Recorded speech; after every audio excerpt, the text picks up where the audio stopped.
the way you're throwing punches in VR be secretly sabotaging your fitness goals? While flailing your arms might get your heart pumping, making a wrong move will lead to weaker punches and even injury. So how do you prevent that? As an exercise physiologist, I have spent years studying the way we move our bodies, and after hundreds of hours boxing and working out in VR, I've pinpointed the safest, most effective way to use VR boxing to burn off some serious calories.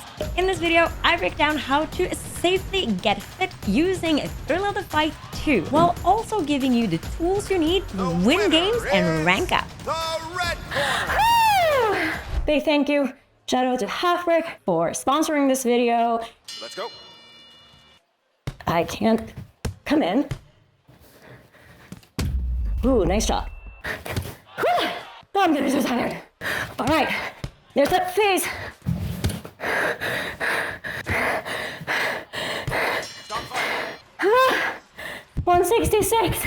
Oh my gosh, this game is so intense. So what's so special about Thrill of the Fight 2 that it makes you keep hitting and ducking even when you're gasping for air? VR creates a highly immersive environment that tricks your mind and body into believing you're in an actual fight. So even if the guy coming at you looks a little pixelated, your instinct will kick in and you react as if the fight was real.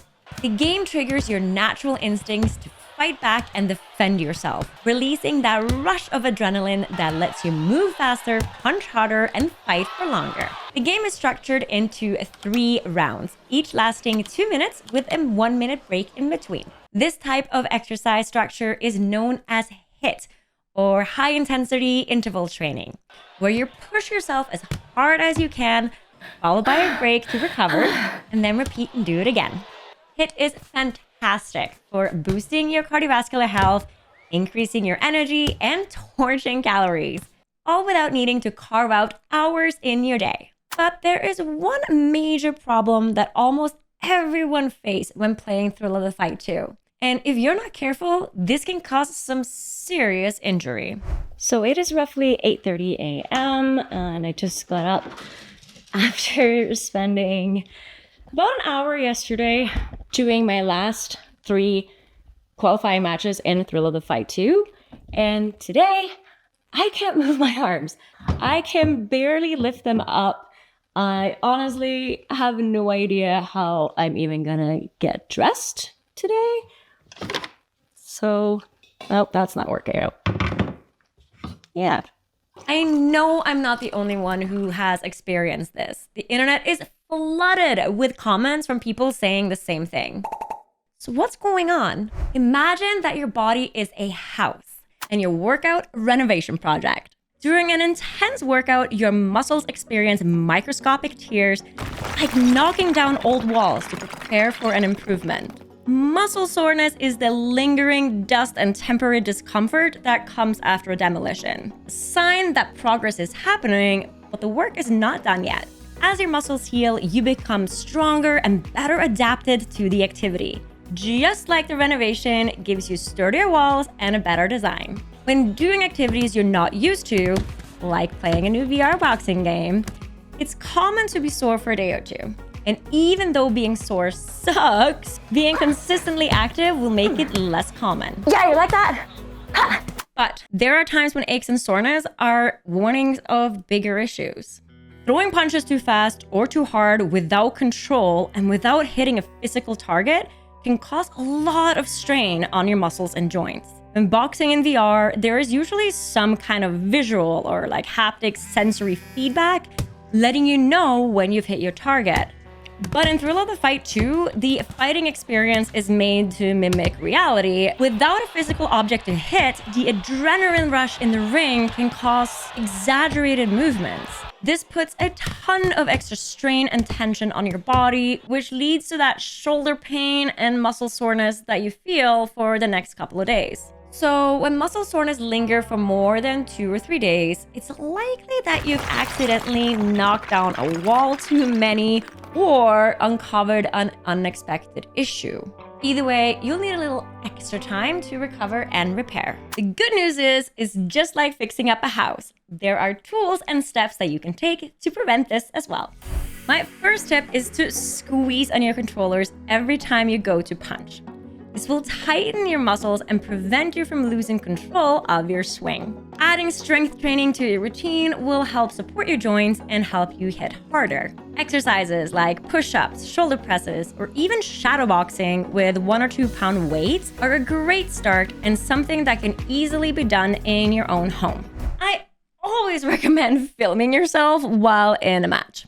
I had no idea that I was leaning back while punching forward until I saw it in a recording. Seeing that has made me change how I fight, and I do so much more damage now. Thrill of the Fight 2 is an effective way to get fit, and with these tips, you can safely step into the rink and give it everything that you got. Which means it's time to talk about what motivates most: how to win games. Putting on your VR headset, moving your body, and breaking a sweat is a win any day. But winning your matches make it just so much more fun.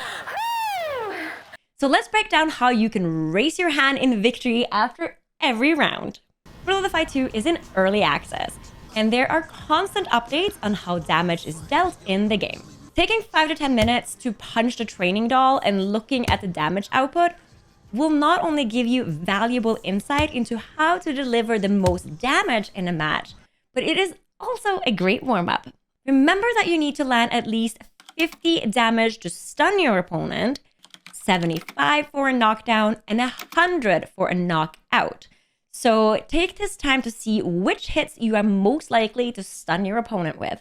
When you're matched up with another live opponent, spend some time testing them and see what their strengths and weaknesses are.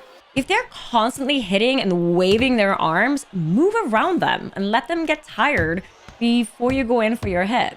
If you're like me and on the shorter side, it's really hard to get a good hit to their face with enough power to stun them. So if your opponent is much taller than you, which has happened to me in every single match that I've played so far, then prioritize hits to the body instead. Also, pay attention to their guard and look for times when they drop it or leave their face completely exposed. If you're able to play in room scale, use the space to your advantage and constantly move. Moving in circles is a great way to be defensive while still being able to land a powerful strike. It can be hard to know when your opponent is stunned, so keep an eye on their facial expression and if they drop their arms. Once they are stunned, your damage increased by 50%, so make sure to take advantage of those situations. If you knock out your opponent, you are almost guaranteed to win the round. If there are no knockouts, you need to deal the most damage to get the most points and take the win. This is why it is so important to know how much damage your average punch is by training on the doll.